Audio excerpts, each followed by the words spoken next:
ஆளுங்கட்சியாக இருக்கும்போது சந்தோஷமாக ஃபங்க்ஷன்ஸ்க்கு வந்துட்டு இருந்தேன். இப்போ ஸ்ட்ராங்காக கெத்தாக வந்திருக்கேன்.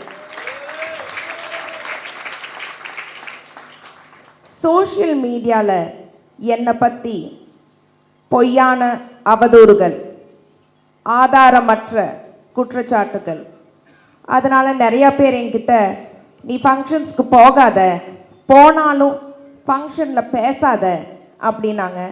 நான் இனிமே தான் சத்தமாக பேச போகிறேன்.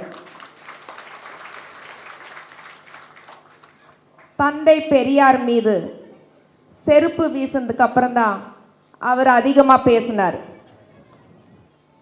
Silence is not dignity, speaking up is dignity. பெண்களுக்கு ஒரே ஒரு விஷயம் சொல்கிறேன், life is your right, don't give up the fight. நம்ம திமுக கட்சி பெண்களை எம்பவர் பண்ணுற ஒரு கட்சி. தாய்மாமன் சீர் கொடுத்துட்டு சீரா இருன்னு சொல்லாமல் பெண்கள் ஃபினான்ஷியலி இண்டிபெண்ட்டாக இருக்கணுங்கிறதுக்காக நிறைய திட்டங்கள், தோழி விடுதி திட்டம், கலைஞர் உரிமை தொகை திட்டம், விடியல் பயணம் திட்டம், இப்படி பல திட்டங்களை கொண்டு வந்திருக்காங்க. பெண்கள் சிரிக்கணும், பெண்கள் சிந்திக்கணும், பெண்கள் சாதிக்கணும் அப்படின்னு நினைச்சவர் தான் முத்தமிழறிஞர் டாக்டர் கலைஞர் ஐயா. அக்ரிகல்ச்சர், இண்டஸ்ட்ரி, கல்வி, மருத்துவம், சுகாதாரம், பெண்கள் முன்னேற்றம், குழந்தைகள் முன்னேற்றம்னு மற்ற மாநிலங்கள் பார்த்து பொறாமைப்படுற அளவுக்கு தமிழ்நாடு நம்ம திமுக கவர்மெண்ட்ல மாபெரும் வளர்ச்சி அடைஞ்சிருக்கு. நம்ம தலைவர் திரு மு.க. ஸ்டாலின் அவர்களுக்கும் மற்ற தலைவருக்கும் என்ன வித்தியாசம்? Our leader is an ethical leader. நம்ம தலைவர் ஒரு கண்ணியமான தலைவர், ஜெயிக்காத இடத்துல கூட போய் நன்றி சொன்ன தலைவர். கொரோனா டைம்ல தன்னோட உயிரை பற்றி கூட கவலைப்படாம மக்களுக்காக மக்களை சந்திச்ச ஒரு தலைவர். He is a leader with a strong vision. Uday சாரை ஒரு வாரத்துக்கு முன்னாடி அவரோட ஆஃபீஸில் மீட் பண்ண.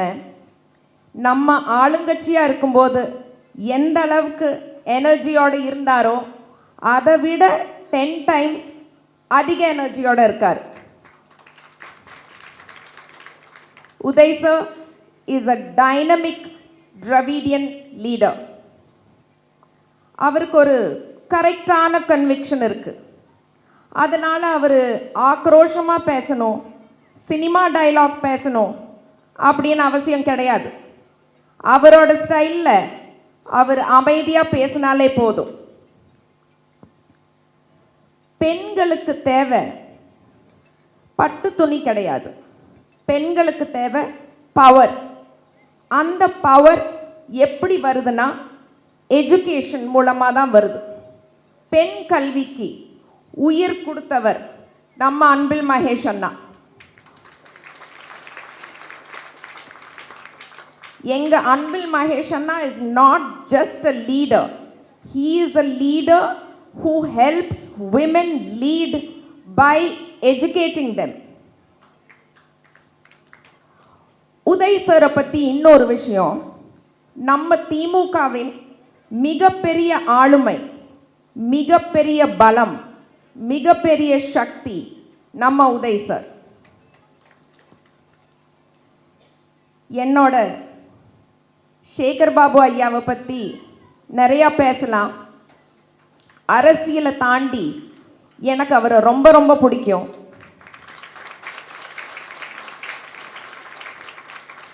அவரோட வீட்டில் இருக்கிற குழந்தைகளை அவர் எப்படி பார்த்துக்கிறாரோ நம்ம எல்லாரையும் அவர் அப்படி தான் பார்த்துக்கிறார். உங்க அன்புக்கும் பாசத்துக்கும் ரொம்ப நன்றிங்க ஐயா.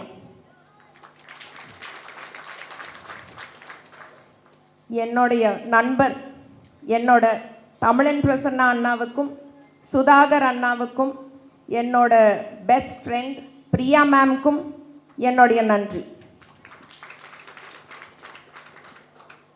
சிஎம் சார் கிட்ட நான் கொஞ்சம் பேசணும். ஃபர்ஸ்ட் ஆஃப் ஆல், ஒரு காரணம் இல்லாமல் அவரை கிரிட்டிசைஸ் பண்ணுறது எனக்கு பிடிக்காது. நம்மளை விட ஒரு குட்டியாக ஒரு 3.5% அதிக ஓட்டு வாங்கியிருக்காரு. அதுக்கு என்னோட வாழ்த்துக்கள். சிஎம் சாருக்கு ஒரு அடியாள் இருக்கிறார். அந்த அடியாள் சோஷியல் மீடியாவில் ஒரு மாஃபியா கிரியேட் பண்ணி பெண்களை பற்றி அவதூறாக பேசுகிறார். அவர் யாருன்னு உங்களுக்கெல்லாம் தெரியும். சரி, அது ஓகே, அது கூட மன்னிச்சிடலாம். அந்த அடியாள் இன்னொரு விஷயம் பண்ணியிருக்காரு. அவர் ஒரு கம்பெனி ஆரம்பித்து அந்த கம்பெனியில் சினிமா கனவுகளோட சினிமாவில் நடிக்கணும்னு ஆசையாக வர ஏழை பெண்கள் கிட்ட பெரிய நடிகர் கூட நடிக்கிறதுக்கு சான்ஸ் வாங்கி தரேன்னு சொல்லி அந்த பெண்களோட வாழ்க்கையை அழிச்சிருக்காரு. இது எத்தனை பேர்த்துக்கு தெரியும் தெரியல. அதில் ஒரு பெண் என்னோட பேஷண்ட். அவங்க பட்டியல் சமூகத்தை சேர்ந்த பெண். நான் எப்போதுமே பட்டியல் சமூகத்தை சேர்ந்தவங்களுக்கு நிறைய ஒர்க் பண்ணியிருக்கேன். ஏன்னா அவங்க கடந்து வந்த அந்த பாதை ரொம்ப கடினமான பாதை. அந்த பொண்ணு இப்போ கான்ஃபிடென்ஸ் எல்லாம் போய் திரும்பவும் கிராமத்துக்கே போயிட்டாங்க. She is mentally will.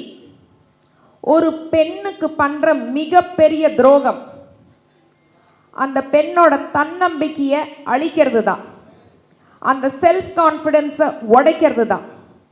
CM sir, we need justice for that Dalit girl. We need justice for all the women who are abused on social media by your gang. We need justice for the 50 women in Salem. நாங்கள் ஆளுங்கட்சி கிடையாது, ஆனால் யாரோட வாழ்க்கையும் அழிக்கிற கட்சியும் கிடையாது.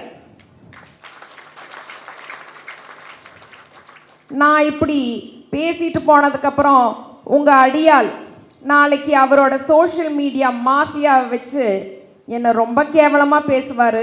அவர் என்னை என்ன வேணாம் பண்ணலாம். ஆளுங்கட்சியாக இருந்தப்போ என்னோட அட்ரஸ் கொடுத்தேன், அவர் மறந்துருக்கலாம்.